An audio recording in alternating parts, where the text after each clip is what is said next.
La députée de Saanich Gulf Islands. Merci, Madame la Présidente. Je remercie les collègues qui sont encore ici pour le débat d'ajournement. J'aimerais soulever une question que j'ai soulevée en juin de cette année. Je me fondais sur une question écrite liée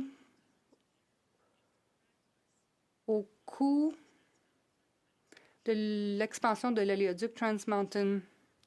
Dans la question au feuilleton, j'ai signalé que la ministre des Finances avait dit qu'avec l'augmentation des coûts de l'oléoduc Trans Mountain, tel que démontré par le rapport de la Société d'État, qu'elle allait veiller à ce qu'il n'y ait plus d'argent d'investi.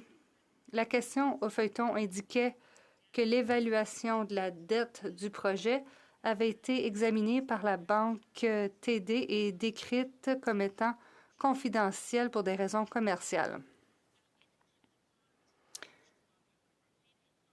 Un économiste indépendant, Robert Allen, avait dit qu'il y a des coûts continus, qu'il y a des dettes liées à l'expansion de l'oléoduc et que ces dettes seraient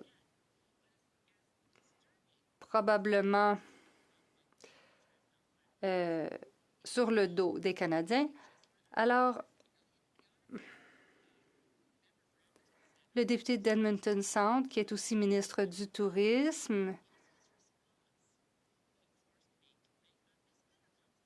avait répondu et je me suis dit qu'il valait mieux soulever cette question au débat d'ajournement. Il a fait des déclarations qui ne sont pas factuelles. La plupart des gens semblent le croire. Il a dit « Les Canadiens savent à quel point il est important de commercialiser nos marchés. D'abord, il n'y a pas de marché pour le bitume dilué. Et si nous avons une occasion, je présenterai toutes les statistiques qui démontrent que très peu de navires citernes ont quitté le port de Vancouver avec du bitume dilué.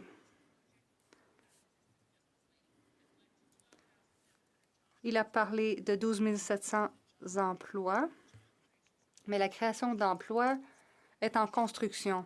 On parle de moins de 100 emplois permanents.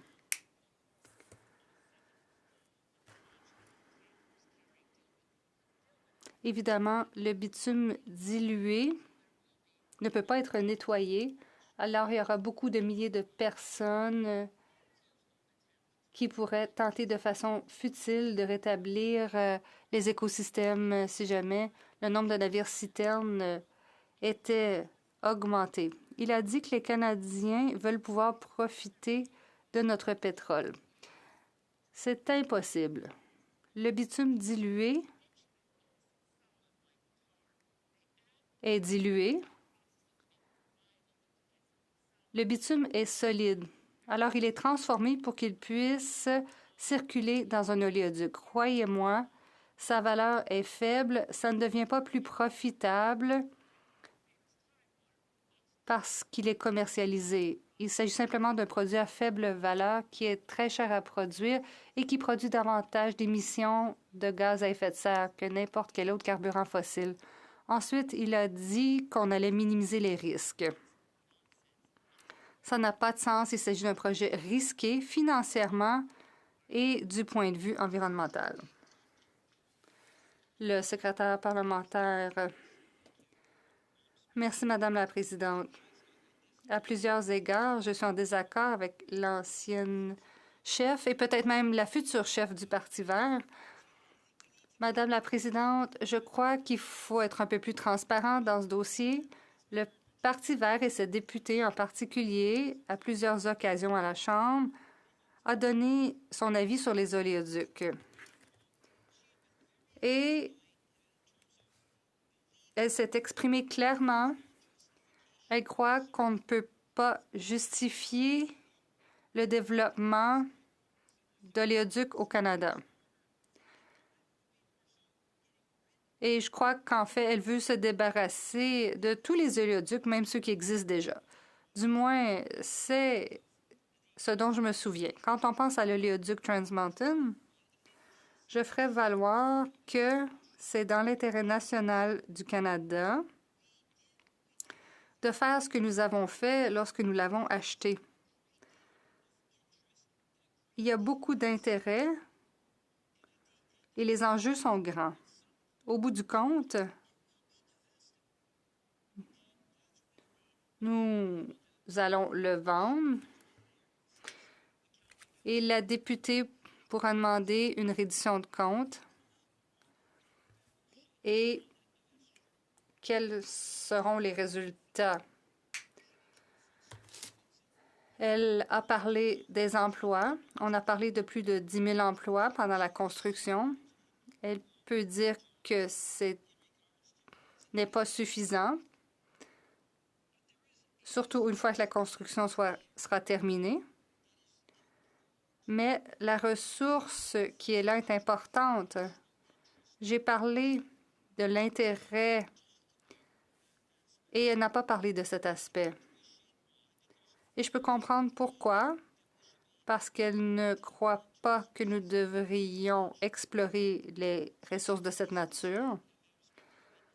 Bref, Madame la Présidente, quand on parle de l'oléoduc Trans Mountain, ce qu'il faut reconnaître, c'est qu'il y a une différence d'approche politique ou de philosophie.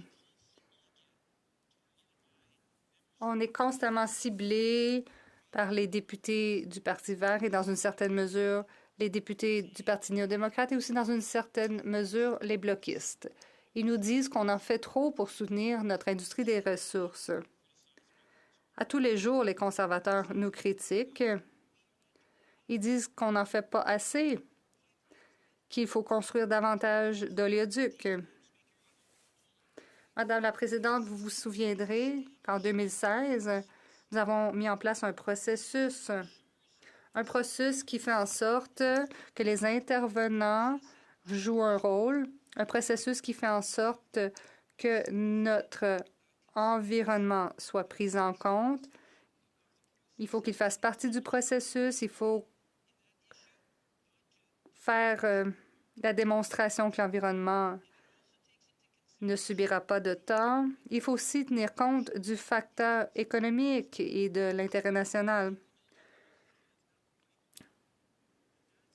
Avec l'oléoduc Trans Mountain, c'est pourquoi nous allons de l'avant. Des mesures de surveillance ou de protection ont été mises en place.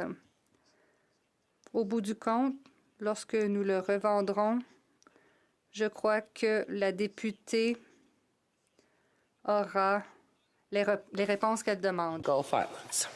L'honorable député de Saanich Gulf Islands. Je remercie le député de Winnipeg Centre. Mais bon, franchement, je suis intervenue à l'Office national de l'énergie. J'ai lu les centaines de pages de preuves, de témoignages et je peux jurer qu'il n'y avait pas d'analyse coût-bénéfice. Il y a même eu un blocage de Unifor. Ils avaient un témoignage des experts et Unifor était contre ce projet parce qu'il allait retirer des emplois. Et bon, l'Office national de l'énergie a tranché que c'était dans l'intérêt national. Moi, je pense que l'intérêt national, c'est d'avoir une planète viable et de maintenir le 1,5 degré Celsius et tous les organes internationaux disent non, pas de nouvelles infrastructures. Si on a un intérêt à survivre, eh bien, il faut tout cesser ces projets. L'honorable secrétaire parlementaire. Eh bien, la députée fait référence justement au début de mon intervention. La députée dit que c'est jamais dans l'intérêt national de construire même 1 centimètre de oléoduc. C'est essentiellement ce qu'elle dit. Certains néo-démocrates sont peut-être d'accord, peut-être pas tous. Mais pensons au projet de gaz naturel liquéfié. Les néo-démocrates provinciaux travaillent avec les libéraux fédéraux pour valoriser la ressource naturelle dans l'intérêt national. Et je pense qu'on voit une petite différence ici entre les Verts et les néo-démocrates à cet égard, puisque les Verts, dans aucune circonstance, reconnaîtront-ils qu'un oléoduc serait dans l'intérêt national, et c'est là où on est en désaccord